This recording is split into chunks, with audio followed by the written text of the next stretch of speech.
faremos a leitura da ata depois, tá bom? Certo? Então, gravando. Bom dia para todos, senhores conselheiros presidentes, senhor procurador, doutor Rafael, senhora secretária, doutor Sintra, aqui presente, novamente o meu bom dia. Inicialmente, eu solicito à secretária que verifique a existência do quórum regimental para fins de instalação da presente sessão, identificando os conselheiros que encontram-se aqui presentes para o julgamento dos processos pautados. Bom dia a todos. Presentes para a realização da 40ª sessão ordinária virtual da Câmara Superior, a presidente da Câmara Superior, doutora Francisca Marta de Souza, o primeiro vice-presidente, doutor Manuel Marcelo Augusto Marques Neto, os conselheiros presidentes, doutor Francisco Wellington Ávila Pereira e doutor José Augusto Teixeira. O representante da Procuradoria-Geral do Estado, doutor Rafael Lessa Costa Barbosa. E os conselheiros Maria Alineide Silva e Souza, Alexandre Mendes de Souza, Antônia Helena Teixeira Gomes, José Willame Falcão de Souza, Ivete Maurício de Lima, Henrique José Leal Gereissati, Felipe Augusto Araújo Muniz, Saulo Gonçalves Santos, Carlos César Quadros Pierre, Ricardo Valente Filho, Roberto Fontinelli de Carvalho e Francileide Cavalcante Remígio. E presente representando a empresa Leimóveis, o doutor Carlos César Souza Sintra.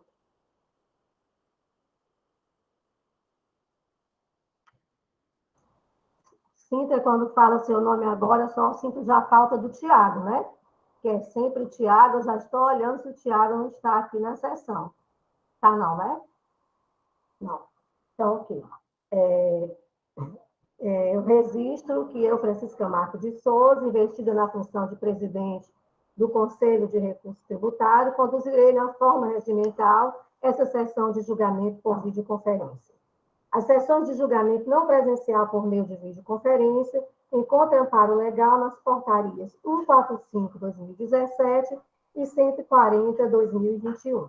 A modalidade, então, implementada resguarda todas as garantias constitucionais das partes no processo administrativo tributário. Ainda de mencionar que nesta sessão julgaremos processos que tiverem interposição do denominado recurso extraordinário, de que trata o artigo 103.2 da Lei 15.614, os quais ancoram-se nos casos de divergência entre a resolução recorrida e a divergência entre as resoluções da mesma Câmara, da Câmara Diversa ou da própria Câmara Superior, quando tiverem apreciado matéria semelhante. Eu indago da secretária se das resoluções que foram disponibilizadas para apreciação, se foi recepcionada alguma sugestão, correção, retificação, até mesmo alterações no teor das mesmas. Não, senhora presidente. Ok. Não havendo, vamos passar aqui diretamente ao julgamento do processo e, ao final da sessão, a leitura da ata. Então, para julgamento, investindo aqui a pauta, o processo de recurso extraordinário 2335/2019, auto de infração 2019-02692, recorrente Leimóveis Limitada, recorrido Estado do Ceará. As resoluções paradigmas são: a resolução recorrida é a 180/2021, que ali decidiu pela procedência da quarta Câmara, e as paradigmas, a 101/2018, de nulidade, 208/2018, que ali fala de improcedência, e a resolução paradigma 606/2013, da segunda Câmara, de nulidade. Conosco, o doutor Carlos César Souza Sintra, nosso procurador, doutor Rafael, e a conselheira relatora Maria Lineide Silva e Souza, a quem já passo a palavra para o seu relato. Obrigada, senhora presidente. Bom dia, senhores conselheiro, doutor Manuel Marcelo, vice-presidente, doutor Rafael o nosso procurador, doutor Carlos César Souza Sintra, o representante da parte. Passa o relato de forma objetiva. Esse processo ele tem como objeto a acusação de omissão de receita nos exercícios de 2014 e 2015, constatada a partir da análise da conta fornecedores, que manteve saldos a vencer, não comprovado pelas duplicatas devidas, configurando uma manutenção no passivo de obrigações já pagas ou inexistentes. Aponta como fundamento o artigo 92, parágrafo 8º, da Lei 12.670/96, e indica a penalidade prevista no artigo 123, 3b, da Lei 12.670/96, alterado pela 13.418. Eu vou pular a informação complementar, que basicamente ele repete isso. O processo é julgado procedente em primeira instância e mantido a penalidade. O contribuinte apresenta recurso ordinário, onde alega a questão do princípio da verdade material, a ausência do ato designatório do termo de início de fiscalização, a incompetência da autoridade fiscal, a ausência no termo de conclusão do motivo das autuações, dispositivos infringidos, base de cálculo e assinatura do sujeito passivo, a ausência de base de cálculo e alíquota no corpo do auto de infração, alega violação ao princípio da ampla defesa e requer a realização de uma perícia técnica com posterior juntada de documentação. A Célula de Assessoria Processual Tributária emitiu o parecer de número 13.221, sugerindo o conhecimento do recurso ordinário, negar-lhe provimento e confirmar a procedência da acusação fiscal.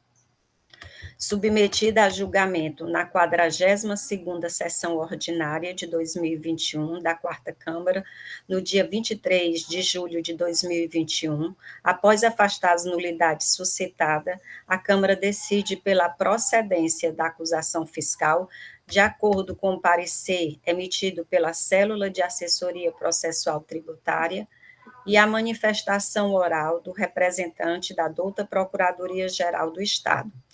A decisão encontra-se, como foi anunciado pela presidente, materializada na resolução de número 180/2021. O contribuinte vem aos autos, interpõe recurso extraordinário, apresentando como decisões divergentes as resoluções 105/2018, 149/2018, 613/2013 da Segunda Câmara, 101 e 2008, de 2018, da Quarta Câmara. E aqui eu farei a leitura do despacho de admissibilidade no que tange às resoluções acatadas.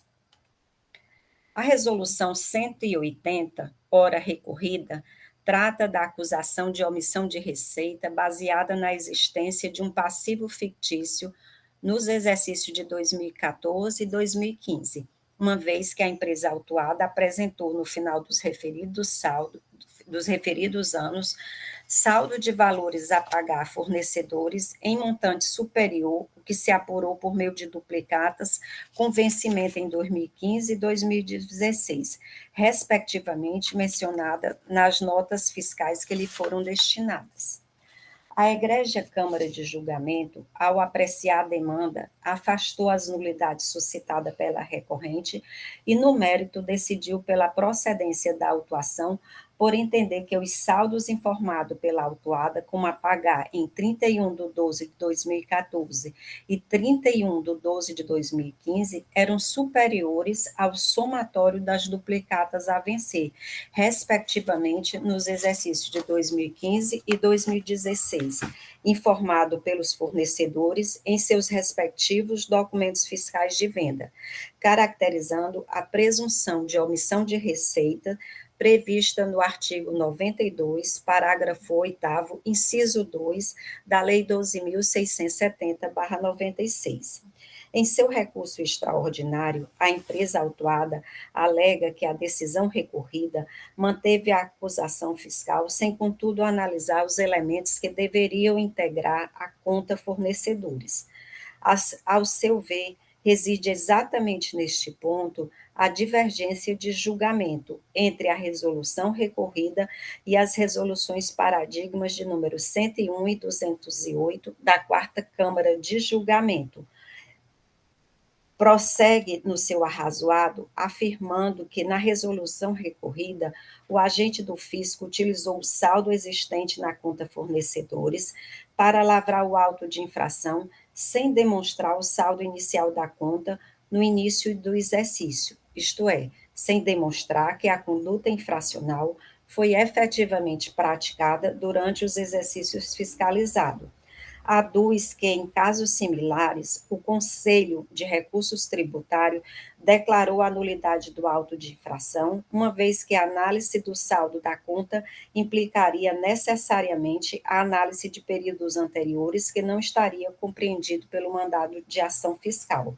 Assim, por não ter autorização para analisar os períodos anteriores, pressuposto essencial para especificar a conduta infracional de manutenção do passivo fictício, o auto foi invalidado por incompetência do agente do fisco. Verifica-se que, na decisão recorrida, a Câmara de Julgamento entendeu regular a apuração do passivo fictício no período fiscalizado com a inclusão do saldo inicial, restando clara a divergência existente entre as decisões recorridas e paradigmas corporificadas nas resoluções 101 e 208. Vou pular 149 e vou para 606. No que tange à resolução 606 de 2013 da Segunda Câmara de Julgamento, o nexo de identidade com a decisão recorrida reside no método utilizado na elaboração do passivo fictício, que levou em consideração o saldo inicial da conta fornecedores. Porém, as decisões foram díspares, uma vez que, na paradigma, evidenciou-se a necessidade de recompor o saldo inicial do passivo fictício a partir da análise do saldo desta conta em exercícios pretérito, enquanto que, na decisão recorrida, estes valores foram mantidos. De acordo com o entendimento expendido na Resolução 606 de 2013, é fundamental observar a transposição dos saldos de passivo da empresa em exercícios pretérito, conforme se verifica nos trechos transcritos. Peço venha para não ler os trechos. E aí, diante do nexo, entendo, pois, haver nexo de identidade entre ambas as decisões, já que o método utilizado na apuração do passivo fictício diverge das decisões recorridas acima referida. No caso, a 101, 2018, a 208, 2018 e a 600, 2013. É este o relato, senhora presidente. Feito o relato do processo na forma regimental, passo a palavra ao nosso procurador, doutor Rafael. Presidente, eu cumprimento todos os conselheiros, secretária, novo patrono da recorrente, doutor Carlos César Souza, Sintra, e a acusação, presidente, voltando aqui para o processo, bom dia a todos, primeiramente, a acusação seria de omissão de receitas, o contribuinte deixou de emitir documento fiscal a partir da presunção legal extraída do artigo 92, parágrafo 8º, nos anos de 2014 e 2015, de passivo fictício, ou seja, manter passivo de obrigação já paga ou inexistente ou até mesmo inexigível, em virtude da ausência de disponibilidade de caixa para liquidá-las. O contribuinte, no objeto do recurso extraordinário, que foi admitido numa extensão maior do que a desejada pelo contribuinte, foi no sentido das resoluções paradigmas 101/2018 e 2008/2018, que seria uma nulidade. Primeiro porque, segundo o recorrente, entende que houve uma suposta inadequação da técnica de contabilidade, porque não considerou a recomposição do saldo de conta a pagar, né? Eu identifico aqui, presidente, pelo menos com relação a essas duas resoluções paradigmas, nesse ponto, é importante salientar que, nesse caso, o contribuinte foi intimado pelo agente do fisco a se manifestar sobre o lançamento contábil desse saldo a pagar e desses passivos que foram registrados na contabilidade.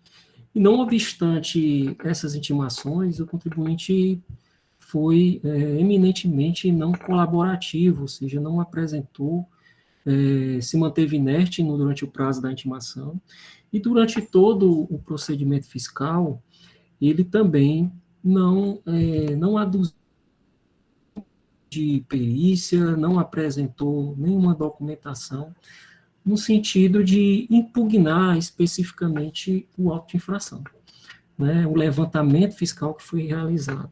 Ou seja, o pagamento efetivo dessas duplicatas que foram realizadas, ou seja, a divergência que foi identificada pelos fornecedores do ouro autuado nos documentos fiscais, e a divergência que foi identificada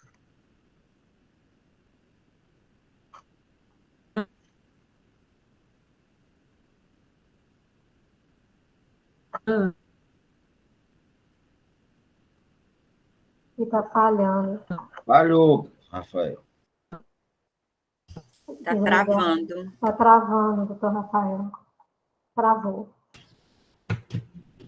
Continua falhando? Tirar a imagem. Deixa eu desligar o Tira a vídeo. imagem, doutor Rafael, para ver se melhora. Travou? Tá funcionando agora? Tá Está melhor? melhor, está falando. Sim. Viu, presidente? Vou retomando aqui a análise. O contribuinte, não obstante ter sido intimado para evidenciar, né, a divergência que foi encontrada no levantamento fiscal entre aquilo que os fornecedores da autuada apontou nos documentos fiscais e aquilo que registrou na sua contabilidade, de fato, essa divergência, não obstante intimada especificamente para impugnar o levantamento, deixou escoar em autos o prazo, foi eminentemente não colaborativo, não apresentou nenhuma documentação, né? Eu quero também registrar que a matéria que foi deduzida aqui pelo contribuinte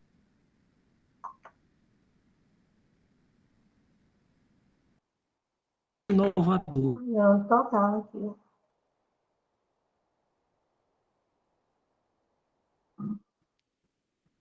Falhou novamente?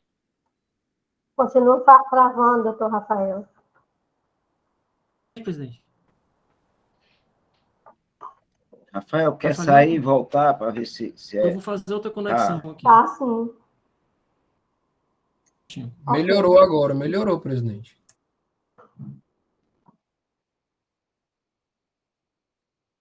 Vou tentar entrar novamente, né? Ver se melhora. Aqui está bastante congelado, não está ouvindo nada.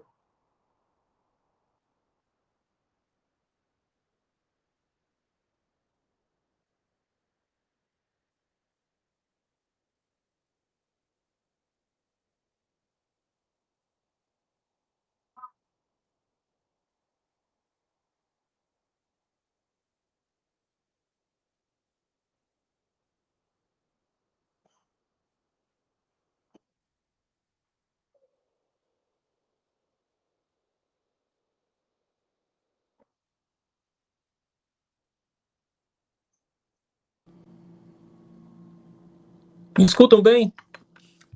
Opa, agora sim. A voz está Melhor, bem né? forte. Vamos lá. Eu vou manter aqui o vídeo desligado para não haver prejuízo novamente à sessão, viu, presidente? Peço desculpas aqui a todos. Presidente, retomando aqui o raciocínio, que a gente observa desses autos é que o contribuinte, não obstante a fiscalização ter apontado uma divergência muito significativa entre aquilo que os fornecedores registraram nos documentos fiscais e aquilo que ele registrou na sua contabilidade, intimado para se manifestar sobre o levantamento, deixou escoar em habeas o prazo para apresentar e colaborar com a administração fazendária no sentido de desconstituir a presunção legal de omissão de receitas. Eu noto também desses autos uma característica peculiar dele, é que o recurso extraordinário, ele deduziu uma matéria eminentemente inovadora. Se a gente comparar aquilo que foi dito, aquilo que foi controvertido na impugnação e aquilo que foi controvertido no recurso ordinário, ou seja, nada tem a ver com o que foi trazido aqui em sede de recurso extraordinário, né? É certo que esse colegiado, a admissibilidade do recurso extraordinário não demanda o pré-questionamento como é exigido nos tribunais, no processo civil em si. Mas o que a gente nota aqui é que essa Câmara Superior e as câmaras, no geral, ela tem levado muito a sério o princípio da supressão de instância.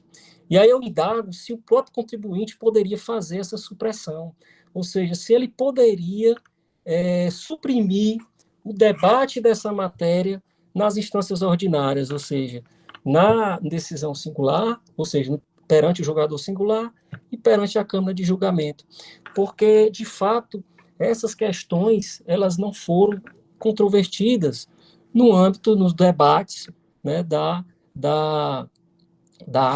quarta Câmara de Julgamento e nem mesmo do julgador singular. Então, é isso que, de fato, eu trago aqui como reflexão, né, apenas pensando um pouco alto, porque, de fato, o CONAT, no sentido geral, tem levado muito a sério, com rigor, a questão da supressão de instância quando ela desfavorece o contribuinte. Aí eu indago se o contribuinte poderia, assim, proceder, ou seja, suprimir a primeira instância, né, não por culpa do julgador singular, mas por culpa do próprio contribuinte que não deduziu a matéria, e também suprimir isso da análise da Câmara de Julgamento, e só trazer a matéria em sede de Câmara Superior. Né? Isso é uma reflexão que eu trago e vejo com preocupação, porque o contribuinte simplesmente inova, né, adita por completo, ou seja, faz uma guinada de direção na sua tese defensiva. E traz divergências que, ao meu sentir, na verdade, apenas denunciam o comportamento processual não colaborativo, não obstante ter sido intimado para colaborar com a administração fazendária, no sentido de comprovar efetivamente que não se tratava de um passivo fictício registrado na sua contabilidade. Então, ao meu sentir, presidente, a Câmara de Julgamento caminhou bem, pois entendeu que, na verdade, quando essa recomposição de saldo de contas a pagar, ela foi analisada de acordo com aquilo que o próprio contribuinte informou na sua contabilidade. Ou seja, ao meu sentir, acolher aqui a tese recursal seria premiar o contribuinte que, durante a primeira e a segunda instância, não deduziu a matéria de prova que estava ao seu encargo, que era no sentido de evidenciar especificamente, né, que o fiscal que incorreu em erro na sua contabilidade no que se refere à recomposição do saldo de contas a pagar por não ter sido lançado na sua contabilidade. Então, se houve um erro no que se refere à própria escrituração contábil do contribuinte, esse erro não pode ser imputado e não pode ensejar a nulidade do auto de infração, sob pena de se premiar o contribuinte que tem um comportamento processual não colaborativo durante duas instâncias desse contencioso tributário. A outra admissibilidade, outro ponto de admissibilidade seria a resolução 606, que seria uma nulidade por vício de certeza da autuação, por não ter observado também transposição de saldos pretéritos, uma inadequação da TE contábil utilizada, porque, segundo ele, não observou essa repercussão na conta dos fornecedores de outro exercício. O que eu noto é que o próprio auto de infração, quando identifica os lançamentos contábeis nos anos de 2000, nos exercícios de 2014 e 2015, ele intima o contribuinte a apresentar as duplicatas que supostamente venceriam nos exercícios de 2015 e de 2016. Então, eu também não identifico qualquer tipo de inadequação da técnica, porque, de fato, o lançamento contábil ele foi realizado nos anos de 2014 e 2015. É certo que a repercussão dele se estende para outros exercícios, mas isso não implica em nulidade por extrapolação da competência do agente autuante, sob pena de essa técnica contábil nunca poder ser utilizada, né? Então, acredito mais uma vez que a resolução 606 aponta novamente no sentido da contumácia do autuado no que se refere à oportunidade que teve para colaborar com a fiscalização e com o fisco. Então, presidente, o meu encaminhamento seria no sentido de conhecer do apelo extraordinário, por entender que preenche os requisitos de admissibilidade, mas no mérito, opinar no sentido da manutenção da decisão recorrida, presidente. Eis as primeiras impressões da Procuradoria. Ok, ouvimos aqui o nosso procurador. Eu passo agora a palavra ao representante da parte, doutor Carlos César Sintra Souza. O microfone, doutor Sintra, está desligado. Perdão, presidente, excelentíssima senhora presidente, novo procurador, digna conselheira relatora, ilustres conselheiros presentes, senhora secretária, Tiago, não sei se o Felipe conseguiu entrar, Tiago, acho que talvez não, estava meio adoentado. Enfim, bom dia a todos, renovo aqui os meus cumprimentos no início da sessão. Presente caso, senhores, ele me chamou muita atenção. Na verdade, esse processo não fomos nós que desde o nascedor estamos com o processo, mas esse processo, distintos conselheiros, me chamou a atenção porque ele traz uma questão simples, ao nosso ver, que o contencioso já enfrentou. Prova disso é que a digna presidente reconheceu que já houve decisões em sentido contrário, e eu vou tentar ser o mais objetivo possível, porque, segundo nossa avaliação, não pode remanescer dúvida quanto aos equívocos incorridos por ocasião da condução dos trabalhos. Primeiro de tudo, fiscalização é relativamente a período 14 e 15. E o autuante acusa a empresa de ter mantido na sua contabilidade algumas duplicatas que, segundo ele, teriam sido já pagas.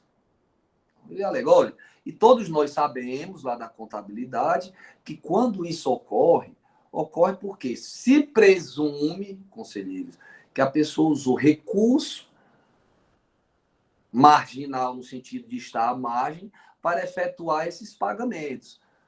Recursos esses oriundos de suposta receita não oferecida à tributação. A lógica da acusação de que cuida do presente processo seria essa. Então, eles, olha, o senhor efetuou o pagamento, mas não comunicou que efetuou o pagamento, porque com os recursos que sua contabilidade revela decorrente da emissão de documentos, você não tem caixa suficiente para efetuar esses pagamentos. Muito bem. O que chamou a atenção para revelar que verdadeiramente o modo como o nobre autuante conduziu não foi o modo mais recomendável, o modo apropriado que confira segurança. Eu não localizei, senhores, nos autos, circularizações. Eu não localizei. Se houver, aí a digna conselheira relatora vai... Eu não localizei, porque é clássico quando acontece isso, eu ir para o cidadão, em nome do qual a duplicata está emitida, foi emitida, para ele dizer, olha, eu recebi o dinheiro lá da lei, já me pagou, está aqui o comprovante. É uma primeira situação que chama a atenção. Agora, mais do que isso, o que chama a atenção é o seguinte, essa manutenção ocorreu no ano de 2013. O autuante dá notícia de que pegou o saldo existente em janeiro de 2014 e ele utilizou esse saldo para supostamente dizer que houve uma omissão de receita em 14 e 15. Aqui não precisa muito esforço para perceber o seguinte, o fato gerador, caso ele tenha ocorrido, ele se deu em 2013. Por quê? Porque foi em 2013 que eu efetuei o pagamento e mantive no dia 31 de dezembro a duplicata na minha escrita. Aqui não pode permanecer incerteza que, caso tenha havido a omissão acusada pelo agente, essa omissão ocorreu, não foi em 14 nem foi em 15. Essa omissão ocorreu em 2013, por esse fato. Eu não estou tratando de eventuais fatos que tenham ocorrido em 14 e em 15.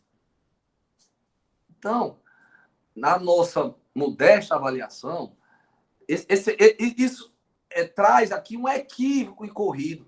Ele, na verdade, o autuante não estava autorizado a examinar o ano de 2013. E utilizar essa informação para dizer que houve omissão desse valor em 14 e em 15. Além disso, na própria informação complementar, numa passagem, ele diz que parte dessas duplicatas iriam ser pagas em 2016. Ele também não tem como afirmar se foi pago ou não, porque ele não tinha autorização para examinar 16. Muito bem. Então, ao nosso ver, essas situações, e isso está muito bem apontado nas resoluções que foram consideradas como paradigmas, ainda que com uma ou outra distinção, tá certo? Mas nas resoluções que foram tomadas, a 606, a 205, 2018, e a 100 a outra eu não estou conseguindo localizar, foram três resoluções paradigmas. Eu posso ver já aqui o despacho de admissibilidade. Mas as três, elas com um outro pressuposto distinto, elas verdadeiramente revelam que o autuante não pode confundir a data da suposta ocorrência do fato gerador com o momento em que ele vai proceder à análise e vai pedir que a parte confirme ou não se efetuou ou não aquele pagamento. Então, essa é uma situação. Agora, não bastasse esse defeito, e eu vou já ver, porque o que nós estamos dizendo, só a título, e aqui, muito mais a título ilustrativo, a Câmara Superior de Recursos Fiscais do CAF já enfrentou esse assunto. Entende-se efetivamente configurada a omissão quando verificada no passivo, a manutenção de obrigação já paga. E aí ele diz, nesse julgado, que o momento em que se verifica é o momento em que eu registro. É o momento, eu não posso manter, tem uma passagem aqui muito interessante que ele diz o seguinte, o fato do sujeito manter na contabilidade por mais de um período a obrigação quitada não desloca o critério temporal do fato gerador para exercícios futuros. O próprio artigo 116, inciso 1 do Código Tributário Nacional, que diz que, tratando de situação de fato, ele estabelece um momento em que eu considero o ocorrido do fato gerador, não deixa dúvida. Isso aqui foi uma decisão da Câmara Superior de Recursos Fiscais. Outra, em que ele diz a mesma coisa, a presunção de omissão de receita, por passivo não comprovado, a chamada presunção, não é possível conhecer, nesse caso não é possível conhecer o exato momento que a receita não foi oferecida. Mas ele diz que eu não posso levar isso para períodos anteriores. Eu não consigo precisar o dia, o mês, tá certo? Mas se eu registro no final do exercício, foi naquele exercício em que eu efetuei o pagamento com receita não oferecida à tributação. Tem, inclusive, numa das paradigmas, na resolução 208, 2018, o ilustre relator, o conselheiro Lúcio, ele faz a alusão, para trilhar nessa direção, ao parecer, à época da consultoria, do nobre consultor Sidney Valente, em que ele, inclusive, cita um julgado do CARF que fala exatamente nessa questão do critério temporal. A omissão de... E aí eu estou lendo aqui o acórdão citado por ele, que é o...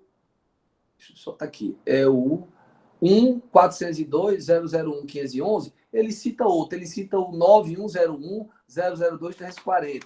Mas o sentido é o mesmo. A omissão de receita... o fato do sujeito passivo manter na contabilidade por mais de um período de apuração obrigação quitada não desloca o critério temporal do fato gerador para exercícios futuros. A omissão de receita, no caso fictício, se verifica no período em que o sujeito utilizou os recursos para realizar pagamento que manteve em aberto na contabilidade. E isso, de acordo com o que diz o autuante, ele obteve essa informação do registro existente em 31/12/2013. E ele está fiscalizando 14 e 15. Então, ao nosso ver, não pode remanescer dúvida que as decisões paradigmas trazidas são pertinentes. Agora, há uma situação aqui também que reforça isso, e aí eu não sei se a nobre conselheira relatora, sempre muito vigilante, tá certo? Se ela traz algum elemento adicional, por ocasião dos debates, nós vamos ouvir atentamente. Mas tem uma questão interessante, que, além disso, se os senhores entenderem que não pode utilizar, enfim, não seriam outros argumentos de natureza contábil, mas tem um aspecto que parece que não pode permanecer em certeza. É que eu não posso usar o que ele diz que ocorreu em 14 e replicar em 15. Eu não posso realizar uma verdadeira superposição. Não, em 14, que não foi em 14, em 13, você efetuou o pagamento e manteve duplicado. Então, houve omissão em 14. Eu já acho que está errado. Agora, eu não posso dizer, olha, em 15, você manteve também essas duplicadas. O fiscal diz até que consta que ele ia pagar em 16. E eu cobrar de novo. Eu não usei, não são duplicadas diferentes, não são valores diferentes. Então, ao nosso ver, na presente situação, é sim pertinente o reconhecimento do defeito a que nós aludimos. Obviamente, se o auto for julgado nulo, a empresa, suponho, caso ela tenha ou ela justifique que em algum exercício cometeu alguma infração, ela, inclusive, não vai ter oportunidade, tem 3 dias aí, para eventualmente ela regularizar se for um caso. Mas, na nossa avaliação, e eu estou terminando aqui, presidente, o presente caso é sim de admitir a pertinência das resoluções paradigmas, a nós indistintamente, elas se ajustam ao caso em análise. A 208, 2018, cujo relator foi o conselheiro Lúcio, parece que ela é muito pertinente no presente caso, e somente há de argumentando tanto. Se ainda assim se entender que não é caso nulidade e que eu poderia utilizar a informação, eu não posso utilizar essa informação para 2 exercícios. O senhor não tem como manter, tal como foi sugerida a autuação, para 2 exercícios, porque eu não posso replicar. Já não posso usar a informação de 2013. Agora, usar 13 em 14 e repetir a de 14 em 15, parece que é uma teratologia. Então, senhor presidente,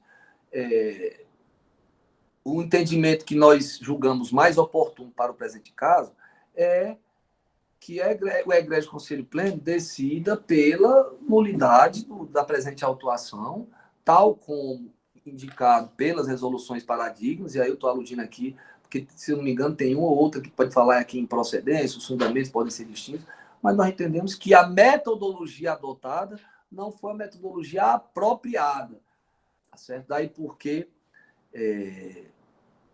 é de se reconhecer, sim, uma eventual nulidade da presente autuação, tal como admitido pelo despacho de admissibilidade.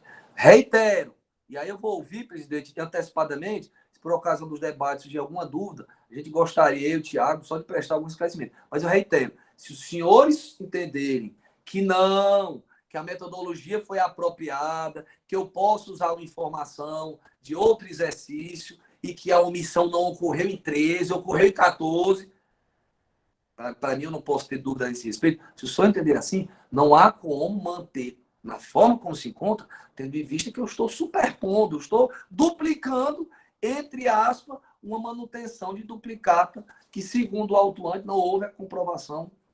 Ele que teria que ter demonstrado, tá certo, que o autuante deveria ter demonstrado que já tinha havido o devido pagamento. Então, senhora presidente, nobre conselheira relatora e os conselheiros, em súmula, são essas as razões da recorrente. Vamos aguardar a manifestação do egrégio Conselho Pleno.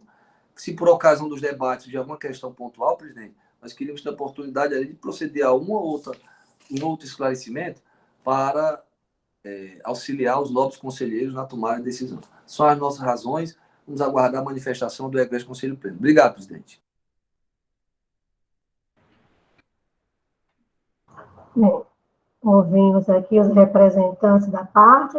Vamos aqui iniciar os debates. Eu vi aqui inscrito o doutor Augusto. Doutor Augusto. Bom dia a todos. Pedi logo para levantar a mão, porque esse processo passou pela 4ª Câmara. Eu vi sua mão levantada desde o início, viu? E eu fico muito agoniado com essas coisas, né? Então, mal começou, já está de mãozinha levantada. Vai lá, Augusto.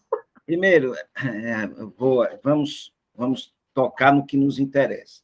A parte de prova de circularização, nesse nível de recurso, já não cabe a gente tratar desse tipo de matéria, tá certo? Entendo eu.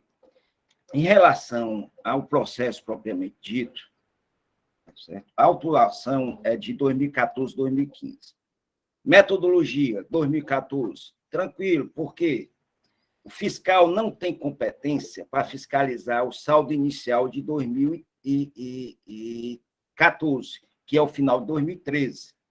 Caberia, sim, à empresa, se ela assim entendesse, dizer, olha, esse meu saldo inicial do passivo que eu informei na contabilidade não é real, é irreal, tá certo? Então, se ele trouxesse isso e provasse, tá certo? Tudo bem, aí a empresa teria razão, mas ela não traz isso. Então, para todos os efeitos, a contabilidade da empresa faz prova.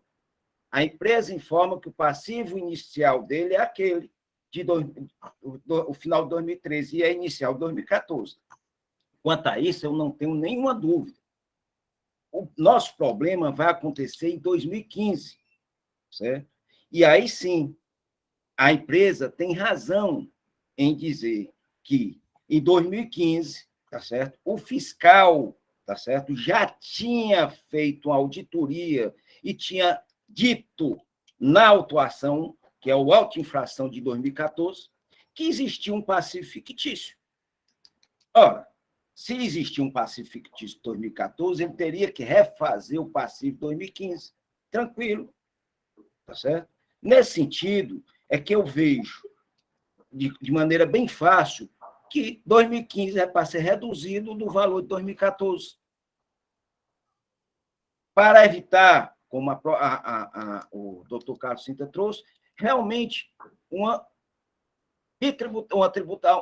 nova tributação do mesmo passivo, um bis e idem, tá certo? Como a gente pode chamar de outros nomes aí, o que quiser. Mas, bem fácil, sem precisar de perícia, não precisa de nada. Reduz e já se encontra o crédito tributário do ano 2015. Só para recordar, a doutora Franci Leite ela pediu um voto vista. Na época ela trouxe até uma memória de cálculo mostrando isso. Só que, na ocasião dos debates, certo? O doutor Michel, que era o relator, não, a metodologia da empresa foi pegar o saldo final e timar a empresa para comprovar se já aquele...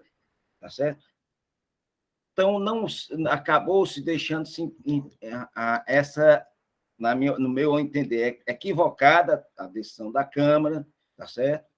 Equivocada porque 2014, perfeito, 2015, parcial para ter sido reduzido do montante do crédito 2014. Simples, objetivo, e é isso que eu defendo, uma parcial procedência, retirando de 2015 o valor do auto 2014. Obrigado. Ok, vamos agora ouvir o doutor Ricardo Valente, em seguida a doutora Elinete. Bom, presidente, eu iria ouvir a doutora Elineide, mas eu escutei atentamente e entendi bem as questões aqui arguídas, os pontos aqui levantados, também estudei bem esse processo, né? A questão é, nós temos aí o período de 2016 posterior, que esse período não deveria estar. É simples. Passe fictício, numa futurologia, né, de um valor que não entrou. Nós temos aí o preceito, eu vou já colocar aqui no grupo, né, do artigo do CTN, que fala que isso é impossível de acontecer. Né? E corroboro também, presidente, com essa questão apontada pelo doutor Augusto. E aí dago aqui o próprio doutor Carlos Sintra, né, o advogado que está representando aí o contribuinte, se há a possibilidade do que foi levantado aqui pelo doutor José Augusto, né, também vou ouvir a relatora, a doutora Elineide, que é importante, quem estudou bem o processo.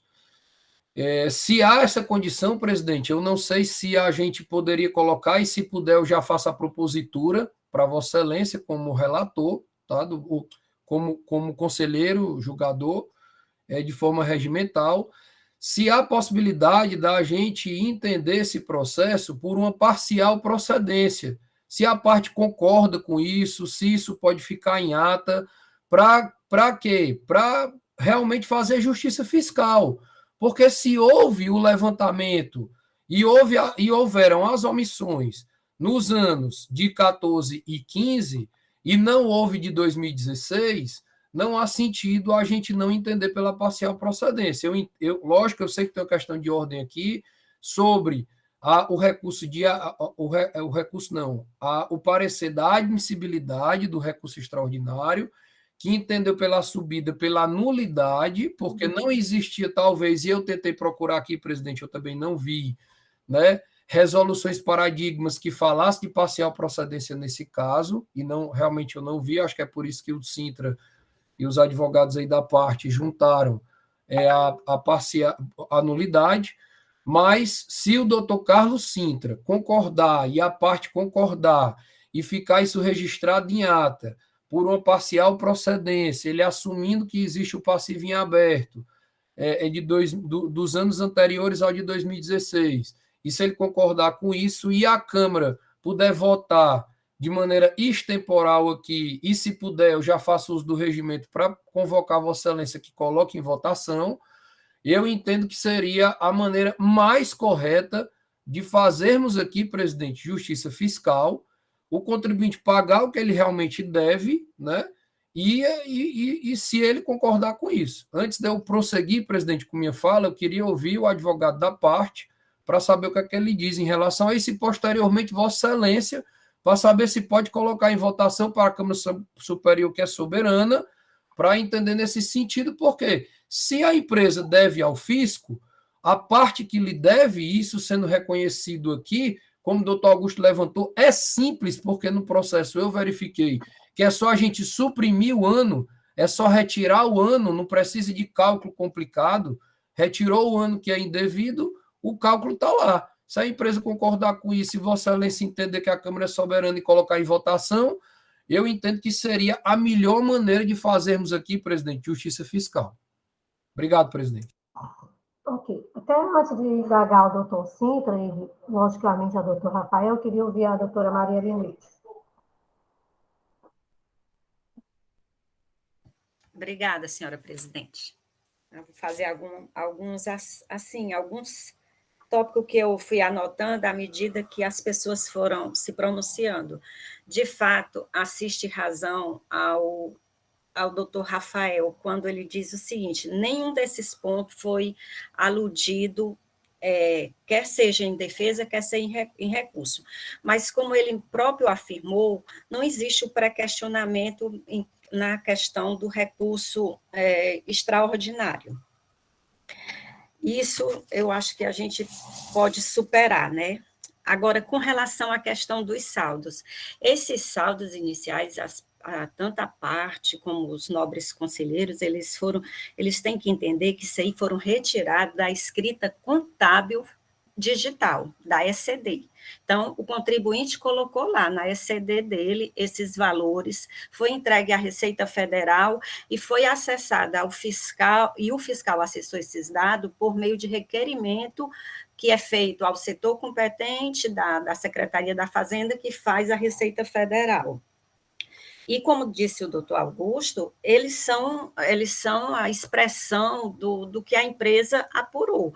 Então, se a empresa tinha alguma coisa que desfizesse esses valores, ela teria que ter trazido durante a fiscalização. E eu acho muito difícil ela fazer esse fato, porque aí ia determinar uma retificação da escrita contábil digital, e isso praticamente nem ocorre. A doutora Francileide pode até comprovar isso, que isso é um processo muito grande lá na Receita Federal para fazer esse tipo de retificação. A outra coisa, com relação a 2016, ele não fez, viu, doutor Ricardo, ele não colocou nada que estaria vencendo em 2016, isso não, ele disse que algumas duplicatas podem sim ter investimentos futuros, isso é verdade, certo? Então, quanto a isso, o senhor pode ficar tranquilo. Outro aspecto que a gente também tem que ressaltar, com relação a essa questão da parcial procedência. No caso, não seria nem retirar o ano, porque não se trata de retirar o ano, e nem retirar o valor autuado. Seríamos partir em 2015, a autuação compreende 2014 e 2015, seríamos nós partir do saldo inicial das contas autuadas, o valor levantado pelo agente do fisco, porque ele mesmo levanta esse valor na hora que ele faz o saldo, ele apura o passivo fictício de 2014.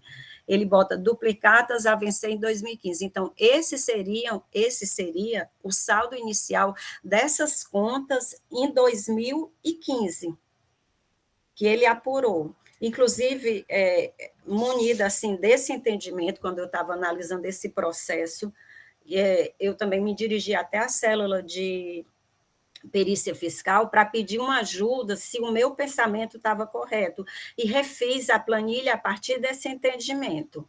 Agora, com relação, aí a gente teria que acatar parcialmente a tese da recorrente de que, neste caso, quando ocorrem duas fiscalizações sucessivas, o saldo inicial é o valor apurado, nesse caso aqui, do primeiro exercício, que foi o valor apurado realmente pelo agente do fisco. E aí, não sei se a gente poderia partir a partir daí, doutora Marta. É isso.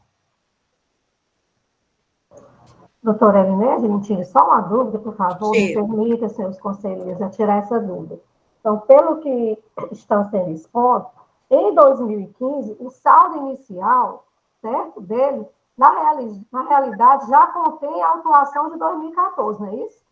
Já contém o que foi autuado em 2014. Contém parte do que foi autuado em 2014. Não seríamos nós iniciarmos 2015 com os saldos zerados, mas sim com os valores de duplicatas apurado pelo agente do fisco em 2014, que, inclusive, foi considerado para a apuração da infração em 2014, que constam todas... o passivo fictício de 2014, não é isso? De 2014, elas foram excluídas, daí porque você tem que partir desses saldos.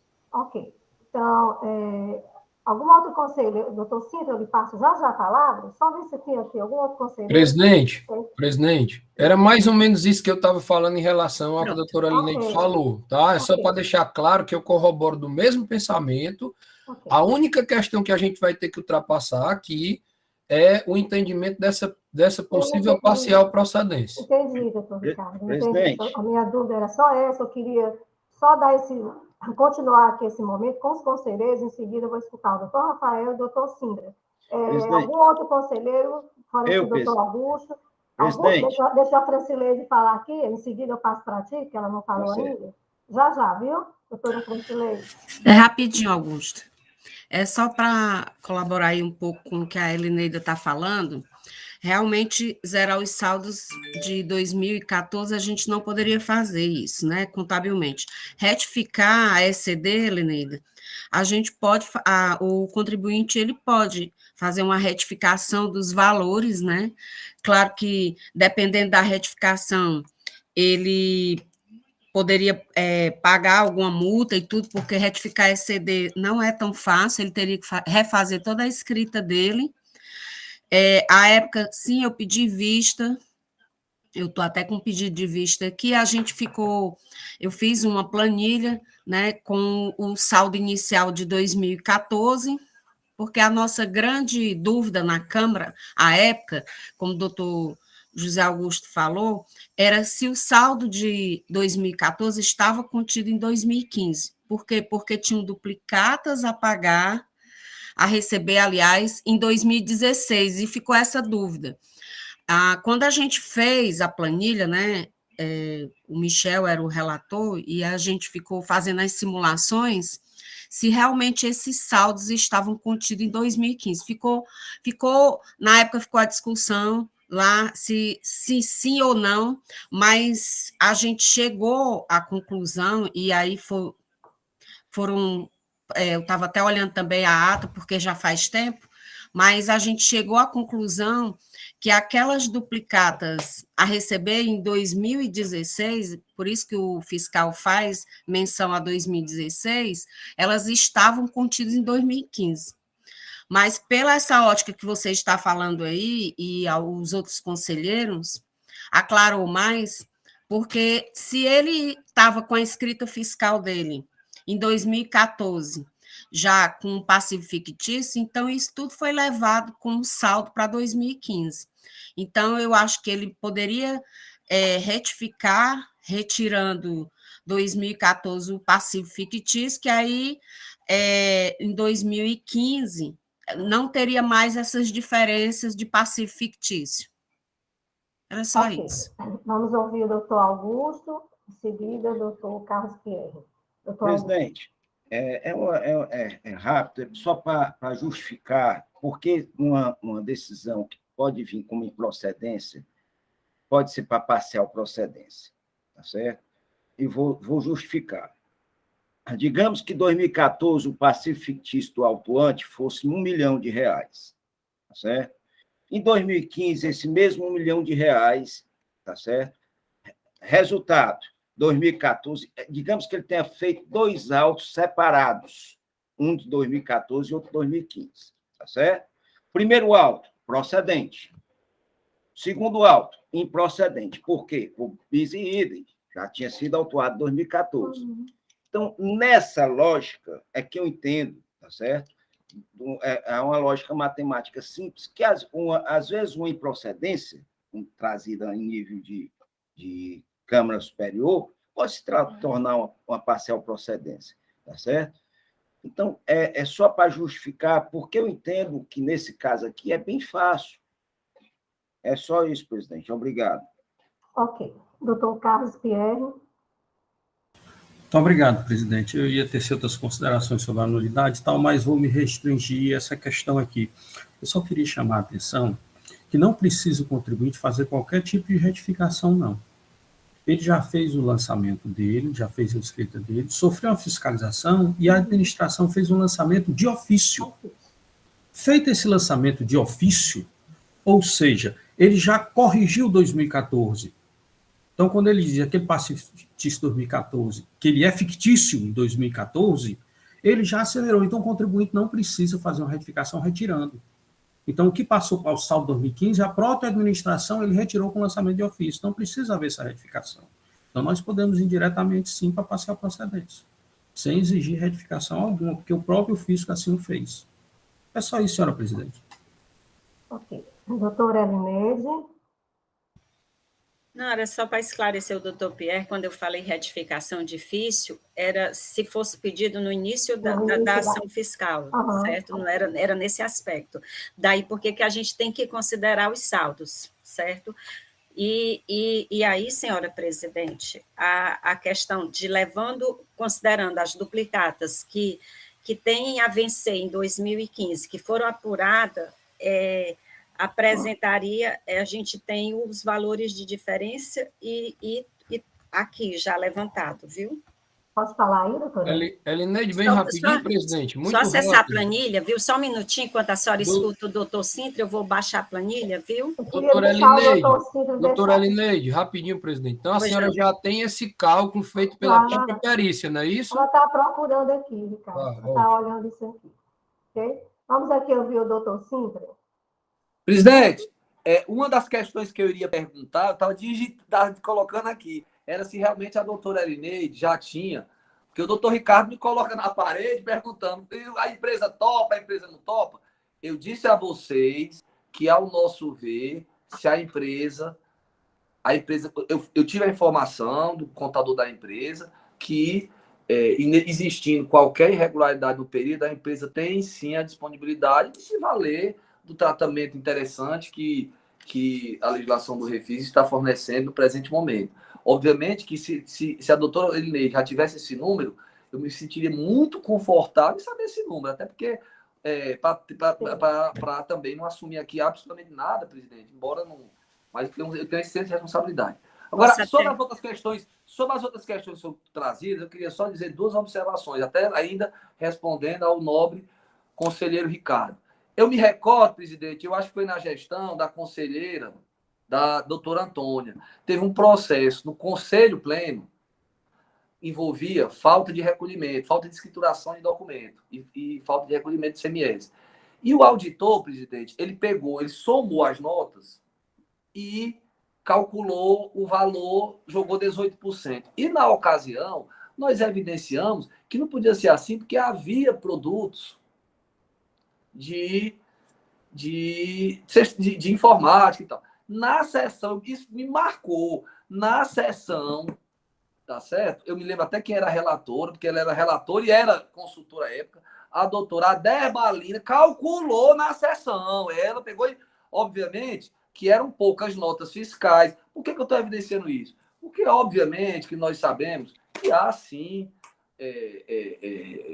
Conselho Pleno tem uma atuação, tá certo? E este Conselho Pleno tem cumprido a sua função, mas eu acho que há, sim, absoluta condição de Conselho Pleno, numa situação como essa, tá certo? Entendendo, em homenagem à verdade material, à questão de justiça fiscal, há uma série de outros valores, tá certo? Caso se entenda que não é hipótese de decidir pela invalidade do procedimento, mas, ao mesmo tempo, entendendo que, do mesmo modo, não se justifica a cobrança a partir de uma metodologia inadequada nos dois exercícios, tal como propôs o nobre autuante, tá certo? Eu acho que eu não vejo maiores problemas, eu acho que, em homenagem à forma, nem sempre a gente pode desprestigiar o conteúdo. Então, eu não vejo maiores problemas. Agora, por curiosidade, conselheiro Ricardo, eu gostaria, se a distinta relatora tiver o número, me causa ali, até para poder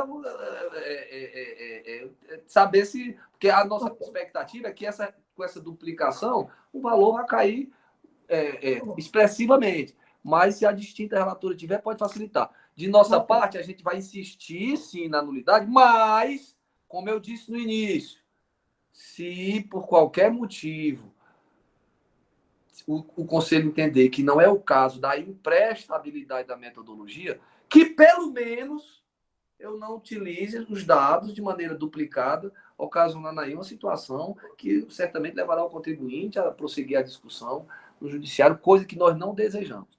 Por enquanto é isso, presidente. Vou só aguardar aqui a notícia da doutora Elineide. Só lembrando que essa empresa, ela ingressou com recurso junto ao contencioso, pedindo julgamento de vários autos de infração durante esse período do Refis, dizendo que está fazendo algum planejamento para efetuar o pagamento. Existe essa predisposição. E eu até disse a eles, presidente, que caso esse processo fosse julgado nulo, eles tinham que estar postos para, Uhum. nesse período, eventualmente regularizar qualquer situação aí de anormalidade. Então, isso que a senhora está dizendo, eu ratifico aqui em sessão. Queria só ouvir a conselheira Elineide para poder confirmar o valor. Obrigado, Elineide, e após a doutora Elineide, eu queria ouvir o doutor Rafael com relação a poder deliberar pela parcial procedência. Doutora Elineide. Obrigada, senhora presidente. Eu vou compartilhar com vocês uma planilha feita em conjunto aqui, que eu recorri da ajuda. Perícia, né? Foi assim, conjunto com a perícia, assim, eu levei o processo e solicitei a doutora Eliane para me ajudar, se o entendimento estava correto. Só um instante, que eu vou compartilhar com os senhores.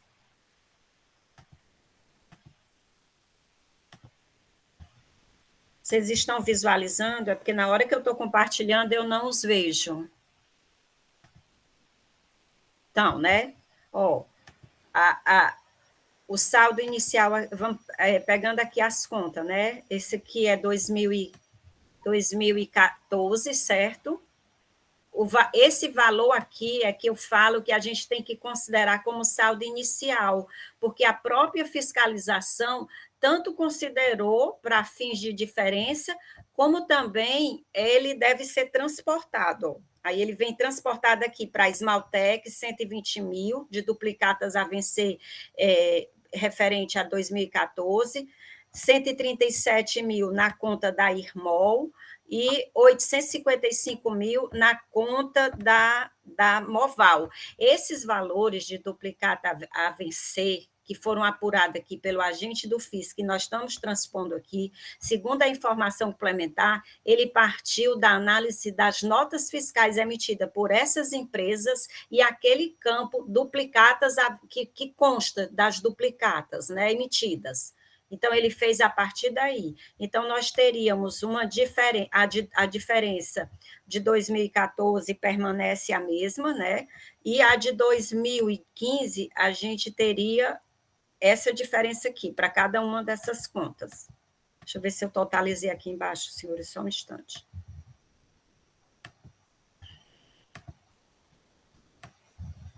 Não, a gente teria só que totalizar aqui.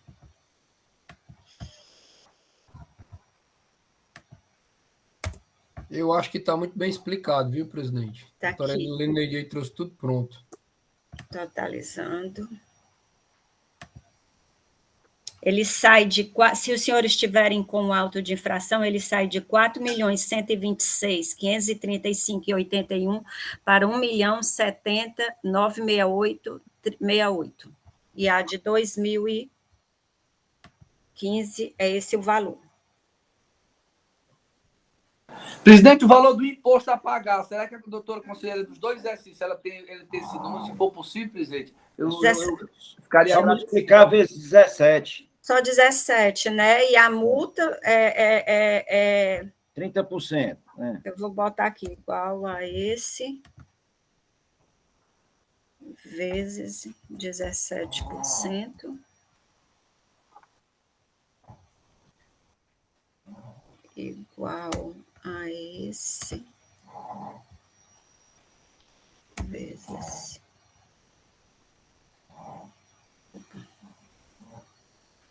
17%.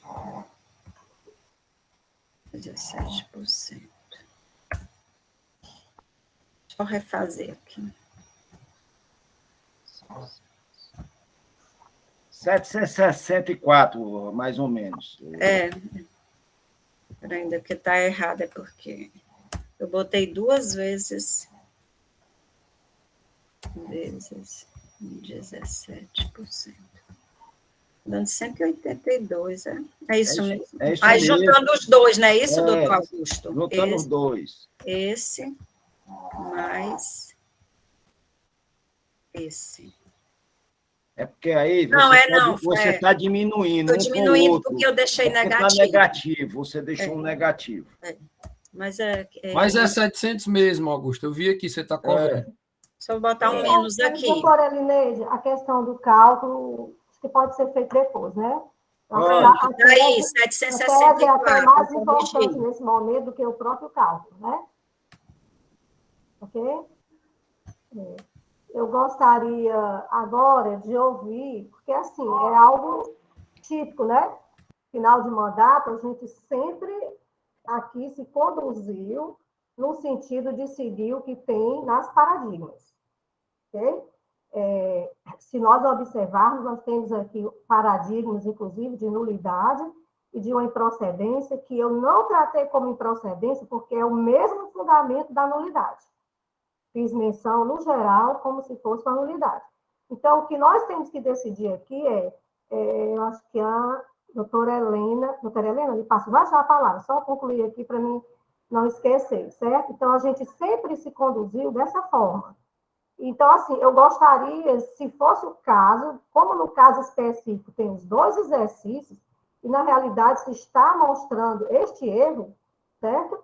Eu gostaria de colocar para votação, inclusive, escutar o procurador, se nós pudermos, no caso específico de que se trata, decidir por uma parcial procedência diferente dessa nulidade que iria ser colocada, ok? Doutor Rafael, só escutar aqui a doutora Helena, em seguida ele passa a palavra. Doutora Helena, por favor. Bom dia a todos. Não, senhores, eu só queria fazer algumas observações sobre o objetivo do recurso extraordinário. Nós estamos aqui em sede de recurso extraordinário e não de terceira instância. Então, no recurso extraordinário, não cabe a gente reapreciar fatos, reapreciar cálculos. Nós temos uma decisão recorrida, que foi pela procedência, e nós temos paradigmas que vão pela nulidade. Então, se no caso foi detectado que existiam vícios, que existiam erros nos cálculos do levantamento, ou a gente entende pela nulidade, ou a gente entende que não, que é pela procedência. Mas nós não podemos fugir dessas duas decisões, que é sobre isso que trata o recurso extraordinário. O contribuinte trouxe uma decisão recorrida, onde ele diz que existem decisões que divergem dessa decisão recorrida e que são pela nulidade. Então, não cabe aqui, com todo o respeito, doutora Elineide, eu sei que a senhora fez um trabalho maravilhoso em ir atrás, de fazer esses cálculos, mas decidir pela parcial procedência, ela foge ao objeto do recurso extraordinário, entendeu? Me desculpa. Então, ou a gente entende em manter a recorrida pela procedência, entendendo que existia realmente a omissão, o passivo fictício, ou a gente entende pelas paradigmas de nulidade, porque realmente o lançamento continha valores, continha elementos que não deveriam ter sido inseridos no levantamento. Mas entendo eu, conforme a doutora Marta acabou de citar, que o nosso julgamento tem que se pautar nessas duas decisões. Ou é nulo, ou é procedente, ou pela recorrida, ou é pelas paradigmas, ok? Era só essas questões que eu queria pontuar aqui, para que possa orientar um pouquinho aí na nossa decisão. Ok, doutora Helena, obrigada. Exatamente o que a doutora Helena falou foi o que eu falei anteriormente. Agora, sim, eu quero trazer à baila a questão, no caso específico, considerando as peculiaridades dele e do erro visível existente no levantamento, certo? E diante do pedido da parte de parcial procedência, certo? Até no sentido de que possa aderir ao refis, é que eu gostaria de colocar, inclusive, em votação, ouvido o procurador e ouvido todo o conselho.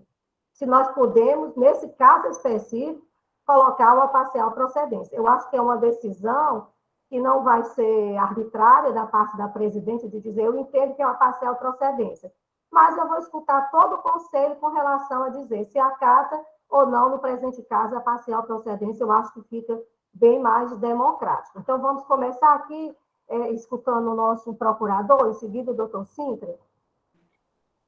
Presidente, obrigado pela palavra e renovando os cumprimentos a todos.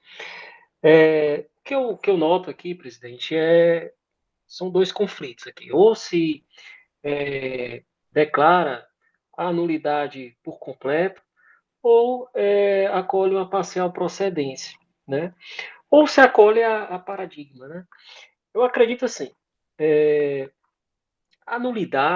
acolher a nulidade postulada no recurso seria premiar o comportamento do contribuinte que, como já foi dito, não colaborou com a fiscalização, né? É certo que, por outro lado, não obstante os precedentes dessa Câmara ser no sentido de ou acolher a paradigma ou acolher a recorrida, é certo que, nesse caso específico, existe também um erro material visível, identificável e passivo de correção, inclusive sem realização de perícia, né? Porque a grande preocupação é que o recurso extraordinário não se converta em um recurso ordinário, né? Em uma ordinarização desse tipo de apelo. Então, no caso específico, identificada essa peculiaridade e essa fácil correção, também, por outro lado, não obstante identificar que o contribuinte foi não colaborativo durante o procedimento fiscal, eu identifico também, por outro lado, que seria muito rigor por parte dessa Câmara, e aí um rigorismo, um excesso de rigor formal, seria a forma a preponderar sobre a matéria e sobre a substância. Então, presidente, em excepcional, eu entendo que seria possível essa Câmara Superior deliberar pela procedência parcial. Ok. Como eu falei que eu gostaria de colocar em votação essa parte, eu queria que só ouvir o doutor Sintra, e em seguida coloque em votação rapidinho quem entende que pode ser a parcial procedência ou não. Doutor Sintra, por favor. Presidente, rapidamente, presidente, é só para dizer o seguinte: ouvi atentamente o que a conselheira Helena falou, e é digno-se de reflexão. Eu até diria, conselheira, que num ambiente normal, não é usual, isso aqui não acontece todo dia. No presente caso, considerando a notícia trazida pela nobre relatora, só tem, presidente, uma hipótese que a Câmara não pode decidir, o Conselho. É pela total procedência, porque se só decidir pela total procedência, como é que a relatora vai dizer, olha, é para tirar 15, mas eu vou botar 15. Então, nós entendemos, e com isso eu termino, presidente, que, respeitando, eu ouvi atentamente a conselheira, parece-me que a fala do novo procurador é uma fala que revela prudência, revela esse sentimento de tentar fazer justiça fiscal e de não desconhecer o que se encontra nos autos. Então, ao nosso ver, presidente, no presente caso, a única... Eu não vou dizer como é que o Conselho vai decidir. Agora, tem uma maneira que ele não pode decidir, é pela procedência, considerando o que a distinta conselheira relatora trouxe aqui para a avaliação dos senhores. Então, nós entendemos que ou nulidade ou parcial, porque se for nulo, a empresa, certamente, nós iremos recomendar que ela regularize a eventual situação que ela tenha. Se for parcial procedente, nós vamos recomendar que a empresa regularize, o nosso perfil é esse, e nós já salientamos. Inclusive, com essa notícia que a conselheira Leide deu, eu acredito que, pelo que eu andei conversando dias atrás, existe, talvez esteja dentro até do orçamento da empresa. Não tem como assegurar, vai sair, mas essa é só a observação que eu queria fazer.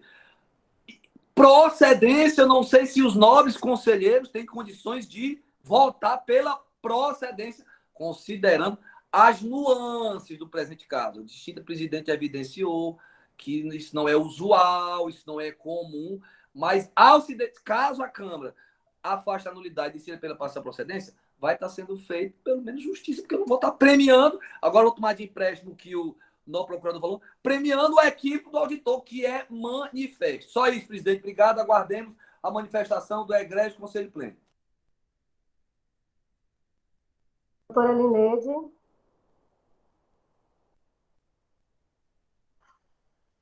Sem microfone, Lineide. Senhora presidente, é porque, assim, eu entendo a preocupação da doutora Helena, mas foi pensando nessa preocupação que eu fui verificar isso. Por quê? Porque a tese da recorrida é que não pode prevalecer, porque os estoques iniciais têm sim que ser computados.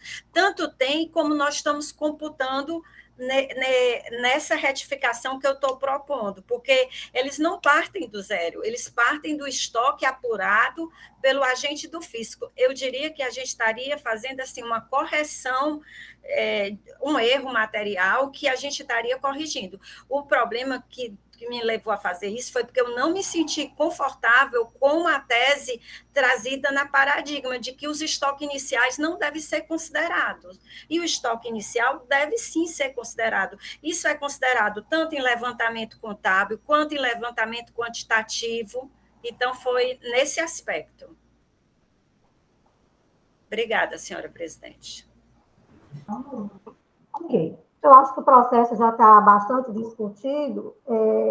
Quando eu pensei que estava, doutor Ivete e doutor Olívia, então não está, doutor Ivete, com a palavra. Você é bem rápida.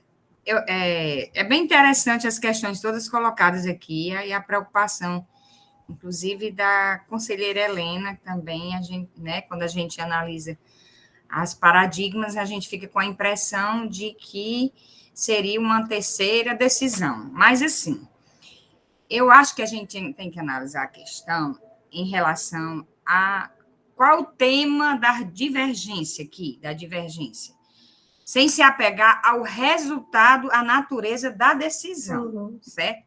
Na hora que a gente começa a pensar por esse ângulo, facilita mais esse exercício. Não é simples, é verdade, mas, assim, facilita. Qual é a tese trazida pela recorrente? Ele está questionando a metodologia que foi elaborada com base em estoques iniciais ao exercício anterior ao fiscalizado, certo? Então, o conselheiro Augusto também ele foi muito objetivo, como ele diz, no seguinte ponto: se os autos de infração tivessem sido lavrados separados, era fácil a gente entender.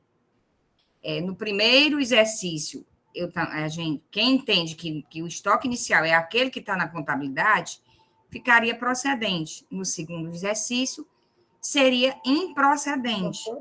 Então, assim, eu acho que a gente não deve se apegar à natureza da decisão em si. A questão é, a metodologia que foi aplicada em relação aos saldos iniciais está correta?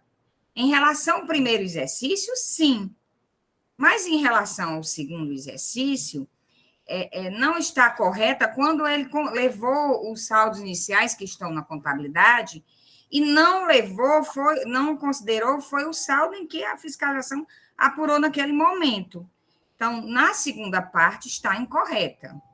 Então, qual seria a temática da divergência? A metodologia, né, de apuração do passivo fictício, no tocante à inclusão do saldo inicial na conta fornecedores, registrada na contabilidade da empresa. Então, a divergência em si seria essa, a meu ver, e, pelo que eu estou entendendo do que é proposto pela conselheira relatora, e também o que a advogada da parte disse, a gente tem certeza de uma coisa: procedente não pode ser.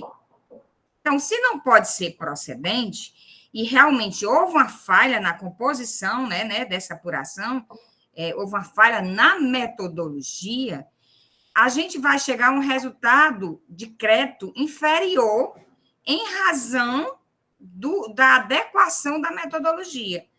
Então, assim, ficaria mais simples entender que nós não estamos aqui amarrado na natureza da decisão, mas sim na metodologia que falhou em relação ao segundo exercício. Então, qual seria a tese proposta pela conselheira relatora, tentando ficar mais claro? Que o saldo inicial do segundo, quando se trata de dois exercícios fiscalizados, não se deve considerar o saldo inicial da contabilidade da empresa, e sim o saldo inicial indicado pela fiscalização. Assim sendo, no caso em que nós estamos analisando, esse crédito será reduzido e, consequentemente, resultará numa parcial procedência. Isso pode ocorrer em qualquer outra situação em que o recorrente traz uma tese e que a gente verifica, vamos dizer, eu trago uma tese de que parte não é devido e trago só a tese. Aí a gente ficaria, não, ou é improcedente ou é nulo. Não, a gente iria trazer, acolher a tese e adequar o quanto que é realmente devido. Então, eu acho que não seria não seria, como vamos dizer, a gente não estaria cometendo equívoco ou sendo uma terceira instância, como foi uma preocupação da conselheira Helena, que eu acho realmente muito bem-vinda, até para ficar claro, né? Para não ficar a ideia de que nós estamos aqui saindo com uma terceira decisão que não se adequa ao que foi trazido nas teses paradigmas. Desculpa eu ter me prolongado, mas é porque eu estava pensando o tempo todo e realmente estava confusa e que realmente a questão não é tão simples, mas eu acho que é coerente, é prudente, é justo o que a conselheira relatora está indicando. Só isso, presidente. Ok, vamos ouvir o doutor William, aí em seguida eu coloco só uma pergunta para os conselheiros, se algum conselheiro é contra nós fazermos o que aqui estamos pensando de fazer com relação a votar a parcial procedência e passo a votação. Doutora Elineide, doutor William, por favor. Obrigado, senhor presidente. Bom dia a todos os conselheiros, todos os presentes nessa sessão. Senhor presidente, cada dia, copiando aí o doutor Carlos Pierre, a gente aprende alguma coisa ou vê alguma coisa diferente. Este é o exemplo de hoje, né? Porque todos nós estamos habituados a analisar a questão em face das resoluções paradigmas. E aqui estamos no caminho diferente. E por que causa estranheza? Porque todos sabem que é o artigo 106, quando é admitido, né, que trata dessa questão. 106. A conselheira Antônia Helena já se manifestou, não vou nem repetir essa questão. Mais um pouco. O artigo 108 da Lei 15.614, ele diz: o recurso ordinário será recebido nos efeitos suspensivo e devolutivo. Está claro. Suspende a cobrança do crédito, e o devolutivo vai apreciar toda a matéria apresentada no recurso ordinário, que não foi alvo do julgamento singular. Parágrafo único. O recurso extraordinário será recebido somente no efeito suspensivo. Suspensivo. Então, a conselheira Helena já disse tudo aí. No efeito suspensivo. Que poderia ter colocado, eu entendo que é no efeito devolutivo em face das resoluções paradigmas. Porque se foi tomada a decisão, julgado procedente por uma determinada decisão e o contribuinte está trazendo uma parcial procedência por uma mudança de penalidade, tipo 3G, o 8L para o 8L, né, e há essa mudança, né, parcial procedência, mas foi parcial procedência, está mudando penalidade. É aceitável, porque no efeito em relação à resolução apresentada como divergente, que foi no mesmo sentido de parcial procedência. Mas aqui não, nós estamos trazendo duas nulidades e uma improcedência. E estamos aqui discutindo se pode, porque encontrou um cálculo lá errado na planilha, fazer esse acerto. Eu acho que é uma inovação no meu sentir, que causará, sem dúvida alguma, problemas futuros, a não ser que mude a legislação de regência. E, nesse sentido, eu acho que a conselheira Antônia Helena está coberta de razão na sua manifestação. Parabéns, conselheira Helena. Muito obrigado, senhora presidente. Doutor William, diante do que o senhor estava falando, eu estava até aqui me perguntando.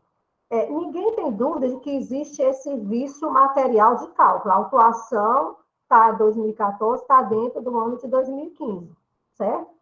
Então, aqui nós só temos dois caminhos a percorrer. Ou eu colocar a nulidade para votação, certo?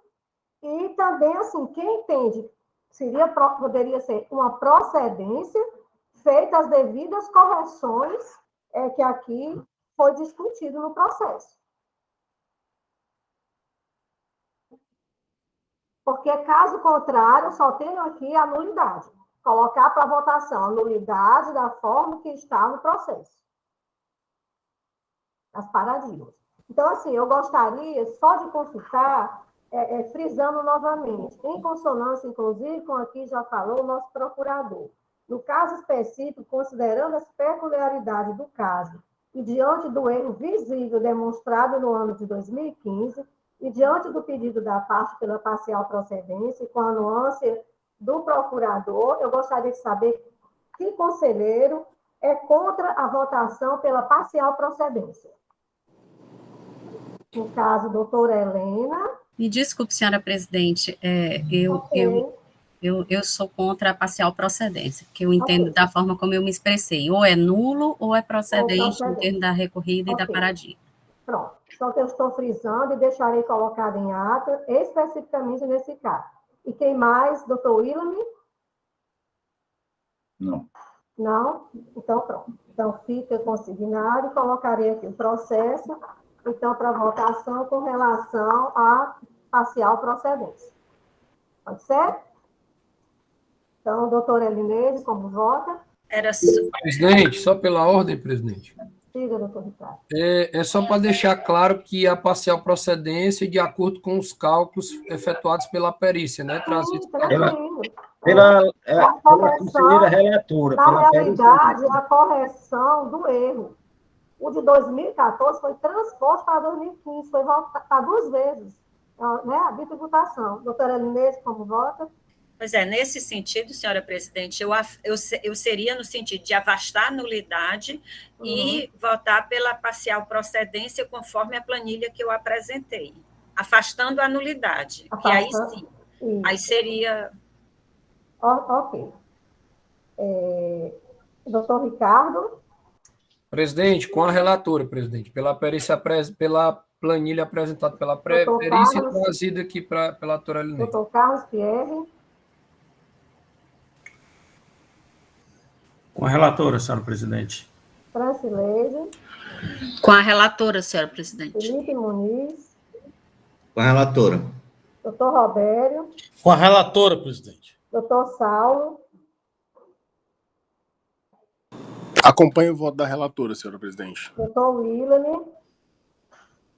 De acordo com a divergência, a resolução divergente de nulidade. Com a recorrida, né? Doutor Henrique? Desculpe, senhora presidente. Eu errei aqui. É de acordo com a decisão recorrida. Ok. Doutor Henrique? Voto com a relatora, presidente. Doutor Ivete? Com a relatora. Doutora Helena? Recorrida, né? Sou eu, presidente? Doutora Helena. Desculpa. Eu me manifesto pela nulidade. Se o levantamento está aivado de vício, então eu me manifesto pelo acatamento das paradigmas. Doutor Alexandre Mendes? Com a relatora, senhor presidente, pela parcial procedência. Ok.